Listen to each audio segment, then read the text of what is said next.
रहता था, जहां हर रात का आसमान अंधेरे में डूबा रहता था। एक दिन उसने सुना कि जंगल के उस पार एक डरावनी परी का निवास है, जिसके बारे में लोग बताते थे कि वो बच्चों को पकड़ लेती है। उस रात रवि ने अपने साहस को जुटाया और वहां जाने का निर्णय लिया, अपने दिल में डर और उत्साह दोनों की संवेदनाओं के साथ।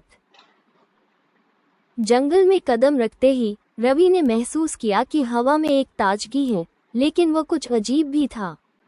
चांद की रोशनी चुपचाप घनघोर बादलों के बीच में छुपती जा रही थी और उसने देखा कि पेड़ों पर कुछ डरावनी छायाएं थीं। जैसे जैसे वो आगे बढ़ा, उसे महसूस हुआ कि कोई उसे देख रहा है। अचानक आकाश से गहराई में एक गरजती आवाज आई, कौन आता है मेरी भूमि में? रवि ने घबरा कर देखा और उसे एक विशाल परी दिखाई दी, जो अंधेरे में चमकती हुई थी। उसकी आंखें लाल रोशनी के जैसे जल रही थी और वह हवा में धीरे धीरे तैरती हुई लग रही थी। रवि समझ गया कि उसे अपने डर का सामना करना होगा।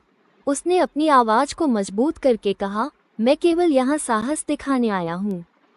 परी ने उसे देखकर एक डरावनी हंसी हंस दी। साहस? तुम क्या समझते हो कि तुम कर सकते हो? उस हंसी में एक गूंज थी जो रवि को डराने के लिए काफी थी। परी की नजरें रवि पर जमी थीं और उसने अपनी जादुई शक्तियों को दर्शाना शुरू किया। अचानक आसमान में एक विशालकाय तारा प्रकट हुआ, जो अंधेरे में चमक रहा था। उसके चेहरे पर एक डरावनी मुस्कान थी। इस अपार डर ने रवि की हिम्मत को आजमाया, लेकिन वो अपने पैरों पर खड़ा रहा। रवि ने गहरी सांस ली और कहा, तुम मेरी डर से बड़ी नहीं हो सकती।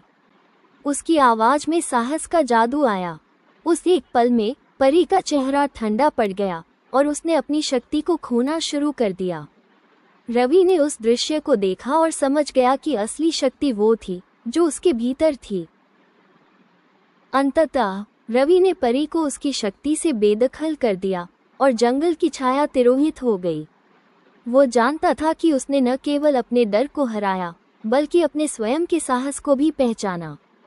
जब वो लौट रहा था तो जंगल ने उसे एक अंतहीन सौंदर्य के चांदनी में गर्मी से बंधते देखा।